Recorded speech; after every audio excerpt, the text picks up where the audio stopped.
नमस्कार दोस्तों, स्वागत है आपका स्टडी विद आशुतोष सर में। दोस्तों मेरा नाम आशुतोष है और आज की वीडियो हम संविधान का होने वाला है। इसमें हम महत्वपूर्ण अनुच्छेद देखने वाले हैं। ठीक है दोस्तों, तो वीडियो को स्टार्ट करते हैं।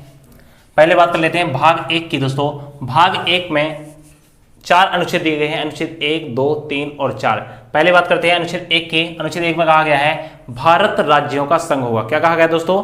अनुच्छेद 1 में भारत क्या होगा? एक राज्य का संघ होगा। बात कर लेते हैं अनुच्छेद 2 की। अनुच्छेद 2 में कहा गया है राज्य का निर्माण एवं स्थापना। किसी राज्य का निर्माण कैसे होगा, उसकी स्थापना कैसे होगी, इसका वर्णन किसमें मिलता है? अनुच्छेद 2 में मिलता है। बात करते हैं दोस्तों अनुच्छेद 3 की। नाम क्षेत्र का प्रावधान किया गया है। किसी राज्य का नाम बदलना है या उस क्षेत्र की सीमा में कोई परिवर्तन करना है, इस सभी का उल्लेख किसमें मिलता है? अनुच्छेद 3 में मिलता है। ठीक है दोस्तों, इसके बाद बात करते हैं भाग 2 की। दोस्तों भाग 2 में नागरिकता का उल्लेख किया गया है और नागरिकता का उल्लेख अनुच्छेद 5 से 11 तक किया गया है। किससे किया गया है? 5 से 11 तक नागरिकता का उल्लेख मिलता है। ठीक है दोस्तों, नागरिकता के बारे में हम एक बड़ी वीडियो को बाद में बनाएंगे और वो आपको मिल जाएगी। नेक्स्ट है भाग 3। भाग 3 में मौलिक अधिकारों का उल्लेख किया गया है और मौलिक अधिकारों का उल्लेख अनुच्छेद 12 से अनुच्छेद 35 तक किया गया है। और दोस्तों मौलिक अधिकार अमेरिका से लिए गए थे, ये आपको अच्छे से याद रखना है। और कितने मौलिक अधिकार हैं दोस्तों? 6 मौलिक अधिकार हैं। 6 मौलिक अधिकारों का उल्लेख किया गया था। 7 था, एक हट गया था, वो बाद में बताएंगे आपको जब इसका वीडियो बनाएंगे। अगला है भाग 4। भाग 4 में दोस्तों नीति निर्देशक तत्वों का उल्लेख किया गया है जो अनुच्छेद 35 से 51 तक हैं। दोस्तों नीति निर्देशक तत्व क्या होते हैं? नीति निर्देशक तत्व एक ऐसे नियम होते हैं या ऐसे कानून होते हैं जिनसे कोई राज्य, एक अच्छा राज्य की स्थापना कैसे हो सकती है। एक अच्छे राज्य की स्थापना के लिए ये बनाए गए थे। और जो कहां से लिए गए थे? आयरलैंड से लिए गए थे। अगला है भाग 4 का। भाग 4 का में दोस्तों मौलिक कर्तव्य हैं जो कहां से लिए गए थे दोस्तों? रूस से लिए गए थे, रसिया से लिए गए थे। अनुच्छेद 4 का में इसका उल्लेख है। इन्हें शुरुआत के संविधान में नहीं थे मौलिक कर्तव्य, बाद में जोड़ा गया है। 42वें संविधान संशोधन 1976 में क्या किया गया था दोस्तों? जोड़ा गया था। तो ये भी आपको क्या रखना है, अच्छे से याद रखना है। इसके बाद दोस्तों अपन राष्ट्रपति की तरफ आगे बढ़ते हैं और बात कर लेते हैं राष्ट्रपति की। दोस्तों पहले तो आपको पता होना चाहिए भारत का जो सर्वोच्च नागरिक होता है या प्रथम नागरिक होता है वो कौन होता है? राष्ट्रपति होता है। राष्ट्रपति से संबंधित महत्वपूर्ण अनुच्छेद हैं, वो बार बार एग्जाम में पूछे जाते हैं, तो देख लेंगे दोस्तों थोड़ा सा। अनुच्छेद 52। अनुच्छेद 52 में कहा गया है भारत का एक राष्ट्रपति होगा। तो भारत के राष्ट्रपति पद का उल्लेख किसमें मिलता है? अनुच्छेद 52 में। ये इंपोर्टेंट आर्टिकल है, कई बार एग्जाम में सीधा सीधा पूछ लिया गया है। अनुच्छेद 53 में राष्ट्रपति की शक्ति एवं कार्य का उल्लेख किया गया है। राष्ट्रपति की क्या शक्तियां होंगी और क्या क्या वो कार्य करेंगे, इन सब का उल्लेख किया गया है। अनुच्छेद 54 में कहा गया है निर्वाचन की विधि दी गई है कि राष्ट्रपति का निर्वाचन होगा, उसमें कौन कौन भाग लेगा और कैसे राष्ट्रपति का निर्वाचन होगा।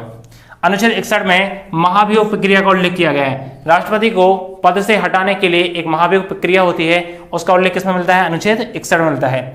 इसके बाद दोस्तों सबसे महत्वपूर्ण अनुच्छेद है आपका अनुच्छेद 72 जो राष्ट्रपति से संबंधित है। अनुच्छेद 72 जिसमें राष्ट्रपति को क्षमादान की शक्ति प्राप्त है। यदि किसी व्यक्ति ने कोई गुनाह किया है और उसको मृत्युदंड दिया जा चुका है तो राष्ट्रपति उसे आजीवन कारावास में बदल सकते हैं। इसके बाद बात करते हैं अनुच्छेद 85 की। अनुच्छेद 85 में लोकसभा का विघटन। राष्ट्रपति जी हैं लोकसभा का विघटन कर सकते हैं प्रधानमंत्री की सलाह पर। किसकी सलाह पर दोस्तों? प्रधानमंत्री की सलाह पर।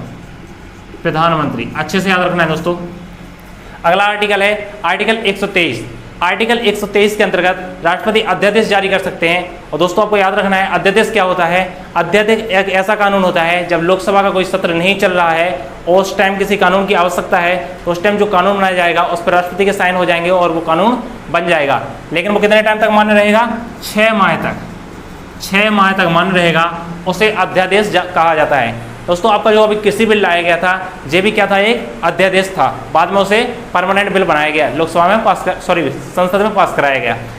और आज का अनुच्छेद लास्ट अनुच्छेद है 143 राष्ट्रपति से संबंधित। 143 अनुच्छेद कहता है कि राष्ट्रपति सुप्रीम कोर्ट के जजों से क्या ले सकते हैं? सलाह ले सकते हैं किसी विषय पे। सलाह मानना या ना मानना वो राष्ट्रपति की इच्छा है, वो मान भी सकते हैं और नहीं मान सकते, कोई बाध्यता नहीं है। तो सलाह किसके अंतर्गत लेंगे? 143 के अंतर्गत सुप्रीम कोर्ट के जजों से सलाह लेंगे। ये सभी अनुच्छेद दोस्तों बहुत इंपॉर्टेंट है, इनको आपको अच्छे से याद रखना। अनुच्छेद 63 में कहा गया है कि भारत का एक उपराष्ट्रपति होगा। ठीक है दोस्तों, तो उपराष्ट्रपति के पद का वर्णन किसमें किया गया है? अनुच्छेद 63 में, अच्छे से याद रखेंगे आप। अनुच्छेद 64 में कहा गया है राज्यसभा का सभापति होगा। ठीक है दोस्तों, तो जब उपराष्ट्रपति का पद बनाया गया तो उस टाइम बात की गई कि इसका काम क्या होगा उपराष्ट्रपति का। क्योंकि जब तक राष्ट्रपति पद पे रहेंगे तब तक उपराष्ट्रपति कोई काम नहीं कर पाएगा, तो इसलिए उन्हें क्या दे दिया गया, राज्यसभा का सभापति बना दिया गया। तो आपको अच्छे से याद रखना है। बात कर लेते हैं दोस्तों प्रधानमंत्री की। प्रधानमंत्री से संबंधित 2 अनुच्छेद हैं। पहला अनुच्छेद है अनुच्छेद 74। अनुच्छेद 74 में कहा गया है राष्ट्रपति और प्रधानमंत्री की सहायता के लिए एक मंत्रिपरिषद होगी। कौन होगा दोस्तों, मंत्रिपरिषद। तो अच्छे से याद रखेंगे दोस्तों, मंत्रिपरिषद होगी।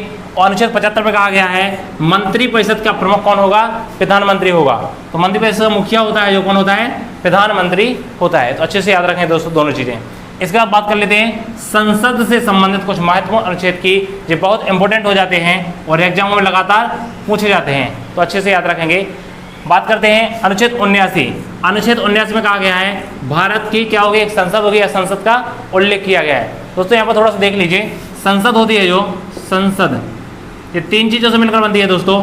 तीनों को आपको अच्छे से याद रखना है, राष्ट्रपति, लोकसभा और राज्यसभा। राज्यसभा, तो ठीक है दोस्तों, संसद किस से मिलकर बनती है, राष्ट्रपति, लोकसभा और राज्यसभा, तीनों से मिलकर क्या बनती है, संसद का निर्माण होता है। बात कर लेते हैं अनुच्छेद 80। अनुच्छेद 80 में कहा गया है राज्यसभा का उल्लेख किया गया है। किसका किया गया है दोस्तों, राज्यसभा का उल्लेख अनुच्छेद 80 में किया गया है। और राज्यसभा में सीटें कितनी है दोस्तों, वर्तमान की बात की जाए तो 245 सीटें हैं।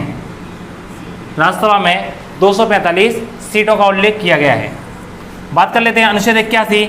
अनुच्छेद 81 में लोकसभा का उल्लेख किया गया है। और लोकसभा में दोस्तों देख लेते हैं यहाँ पर, लोकसभा में वर्तमान में 545 सीटें हैं, जो अधिकतम 552 तक हो सकती हैं। तो ये भी आपको अच्छे से याद रखना है। कितनी सीटें हैं, 545 हैं, और अधिकतम कितनी हो सकती हैं, 552 हो सकती हैं। अगला है अनुच्छेद 100। अनुच्छेद 100 में कहा गया है कि जो अध्यक्ष होता है, लोकसभा अध्यक्ष, वह निर्णायक मत दे सकता है। यदि संसद में किसी मुद्दे पर चुनाव होता है और दोनों पार्टियों में इक्वल मत आ जाते हैं, तो अपना निर्णायक मत कौन, अनुच्छेद 100 के अंतर्गत कौन दे सकता है, लोकसभा अध्यक्ष दे सकता है। अनुच्छेद 105 के अंतर्गत संसदीय विशेष अधिकार, संसद को कुछ विशेष अधिकार दिए गए हैं। ठीक है दोस्तों। बात करते हैं अनुच्छेद 108 में। अनुच्छेद 108 में संयुक्त अधिवेशन की बात की गई है। जब राज्यसभा और लोकसभा के बीच किसी भी मुद्दे को लेकर विवाद हो जाता है, तब राष्ट्रपति जी क्या करते हैं, संयुक्त अधिवेशन बुलाते हैं। तो दोस्तों ये लगातार क्वेश्चन पूछा जाता है, अच्छे से याद रखेंगे। संयुक्त अधिवेशन कौन बुलाता है, तो हमेशा राष्ट्रपति बुलाते हैं। लेकिन एक क्वेश्चन और पूछा जाता है, संयुक्त अधिवेशन की अध्यक्षता कौन करता है। तो दोस्तों संयुक्त अधिवेशन की जो अध्यक्षता करते हैं वो हमेशा लोकसभा अध्यक्ष करते हैं। बुलाता कौन है, राष्ट्रपति, और अध्यक्षता कौन करेंगे, लोकसभा अध्यक्ष करेंगे। तो अच्छे से याद रखेंगे। अगला है अनुच्छेद 110। इसमें धन विधेयक का उल्लेख किया गया है। तो धन विधेयक का उल्लेख किसमें है, अनुच्छेद 110 में है। बहुत इंपॉर्टेंट है, अच्छे से याद रखेंगे। और एक क्वेश्चन यहाँ से पूछा जाता है, कौन डिक्लेयर करेगा कि ये धन विधेयक है। तो हमेशा याद रखना है, लोकसभा अध्यक्ष ही निश्चित करेगा कि जी क्या है, धन विधेयक है या नहीं है। अनुच्छेद 112 में बजट का उल्लेख किया गया है। किसका उल्लेख किया गया है दोस्तों, बजट का। लेकिन ध्यान रखेंगे, बजट शब्द का उल्लेख पूरे संविधान में नहीं किया गया है, उसमें वार्षिक वितरण कहा गया है। बजट को क्या कहा गया है, वार्षिक वितरण। तो दोस्तों हमेशा याद रखना है, आने वाले 1 वर्ष के लिए सरकार का जो वित्त मंत्री होता है वो क्या करता है, अपना वार्षिक वितरण देता है या बजट पेश करता है। उसमें आने वाले 1 साल के खर्चों का वर्णन किया जाता है। ठीक है दोस्तों।